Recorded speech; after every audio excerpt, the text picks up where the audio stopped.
Puji Tuhan, saudara-saudara sekalian, jemaat JSS dan teman-teman. Hari ini saya senang sekali bisa ketemu Anda.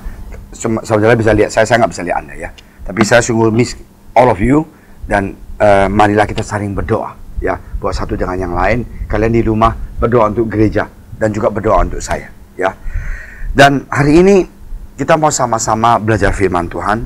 Tapi sebelumnya saya ingatkan, tolong sering cuci tangan, pakai sabun, dan keluar pakai masker ya, ini penting sekali ya.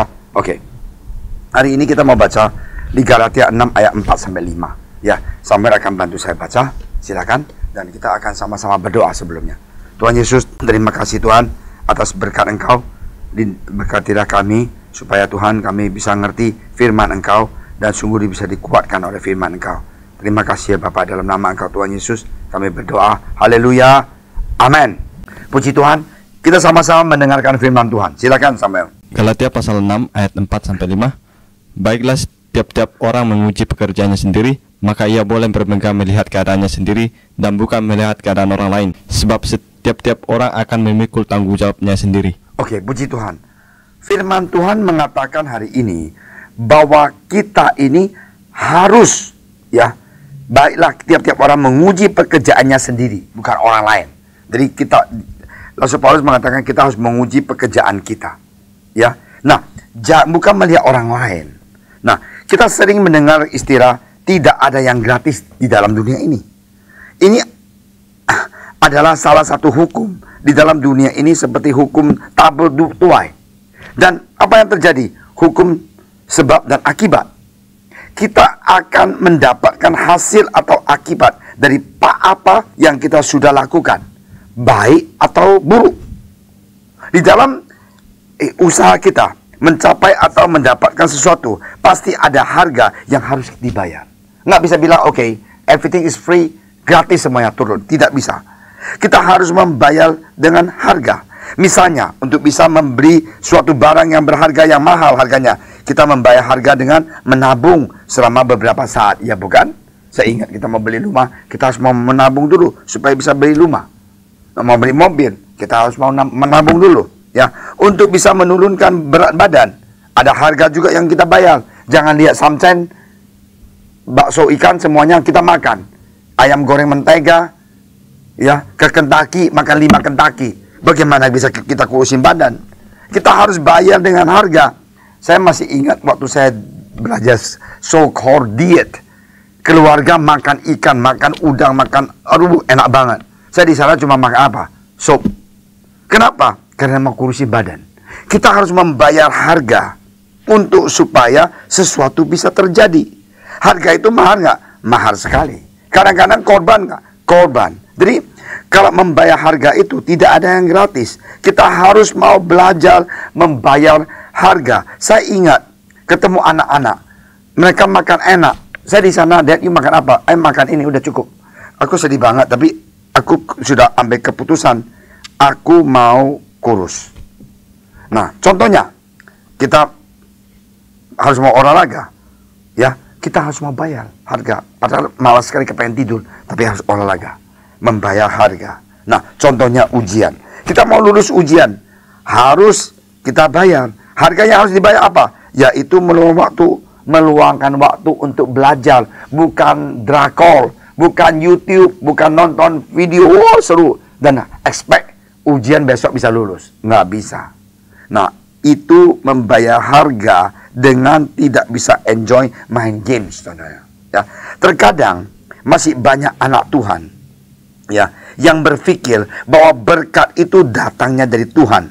Oh, Tuhan pasti berkati aku. Sebelum aku berdoa, Tuhan sudah tahu kebutuhan aku. Tuhan berjanji bahwa burung pipit nggak ada yang ngurusin, tetap ada makanan. Rumput yang kecil itu tidak ada apa-apa, masih tetap hidup. Itu orang malas. Kita harus mau bertobat. Jangan kita anggap berkat itu turun dari sorga seperti bangsa Israel. Tiap hari ada mana untuk dia makan. Itu zaman dulu beda. Kita harus mau belajar ya, membayar harga untuk bekerja, untuk ulet, rajin. Jangan kita diam dan malas. Ingat, berkat itu datang dari Bapa, tapi manusia juga dirancang untuk apa? Bekerja, untuk rajin, untuk disiplin. Salah satu pengukur kedewasaan kita di dalam Tuhan adalah ketika kita sadar bahwa kita ini harus bekerja membayar harga untuk banyak hal di dalam hidup ini. Jangan bilang, oh Pastor Amin, aku cinta Tuhan. Aku 1 minggu puasa 2 hari. Tiap pagi jam 4 saya bangun, semuanya masih tidur. Saya belajar seperti Yesus, tapi malas kerja. Tiap hari nggak tahu kemana, nggak punya tanggung jawab. Percuma doa 10 jam tiap hari, tapi orangnya malas. Tuhan paling nggak suka. Karena itu marilah kita ingat, kita harus mau membayar harga, harus mau bekerja. Bekerja apa? Kalau kita seorang profesional, computer science, bekerja dengan baik, kita ke kantor on time, kita jadi manager, kita punya tanggung jawab. Nah, itulah kita punya hidup di dunia ini. Untuk Yesus mengatakan kita ini adalah terang dunia. Nah, salah satu pengukur kedewasaan kita itu adalah kita mau sadar bahwa membayar itu kadang-kadang adalah korban. Korban apa? Saya korban mau tidur, tapi mau berdoa. Saya korban mau main games, tapi harus belajar karena besok ujian. Saya korban mau enjoy waktu dengan orang yang saya cintai, karena besok ada tanggung jawab due. Harus mau selesaikan proyek ini. Nah, kita semuanya membayar dengan harga. Ingat saudara sekalian, Tuhan Yesus menembus dosa kita. Dia juga bayar dengan harga yang mahal. Apa yang dia bayar? Dia bayar dengan darahnya. Kayu salib. Dengan darah dia. Yang dia di kayu salib itu, darahnya itu. Semuanya untuk menebus dosa kita. Jadi karena prinsip membayar harga berlaku saat kita mendapatkan konsekuensi untuk segala hal buruk yang kita lakukan, maupun saat kita mendapatkan hasil yang baik untuk hal-hal yang baik yang kita kerjakan. Ingat, Yesus itu membayar harga dengan sengsara sekali. Korbankan darahnya. Dia boleh saja nggak usah mati di kayu salib, tapi dia tetap bayar harga supaya kita bisa mendapatkan keselamatan. Apakah kita membayar harga untuk menyenangkan dia? I don't know. Anda dan saya harus mau katakan, yes Lord, aku mau. Kita mau belajar untuk mengerti bahwa ada harga yang harus dibayar dalam segala hal. Baik dalam mengejar segala cita-cita dan impian kita, maupun dalam mengikut Yesus. Aku senang sekali. Maupun kita harus mengikut Yesus, kita mau membayar dengan harga. Bagaimana mengikut Yesus membayar dengan harga? Kita harus mau rajin, tanggung jawab untuk balance kita punya hidup. Ya, saya juga ditegur Tuhan. Saya sudah bilang, ditegur Tuhan untuk berdoa di gereja setiap hari. Sebut nama Anda di bawah kaki Tuhan.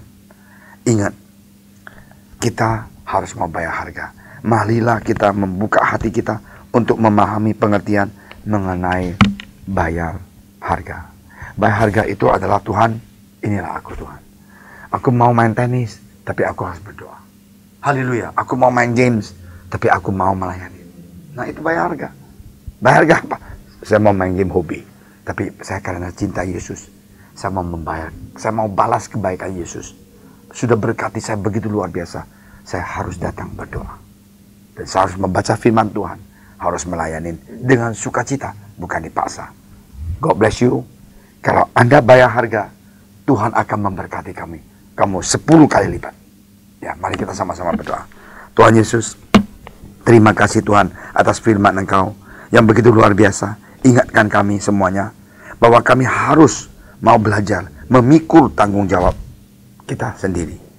Tuhan, tolonglah kami Tuhan, supaya kami mempunyai kelinduan, kekuatan, dan juga sukacita untuk melakukan tanggung jawab ini, untuk bekerja ya lebih giat, lebih ulet lagi, dan untuk melayani Engkau juga dengan sepenuh hati, dan mengasihi saudara seiman dengan sungguh-sungguh. Terima kasih Bapa, dalam nama Engkau Tuhan Yesus kami telah berdoa.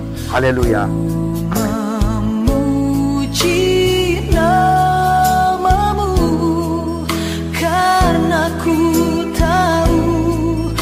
Berkemenangan oleh curahan darahmu. Darahmu Yesus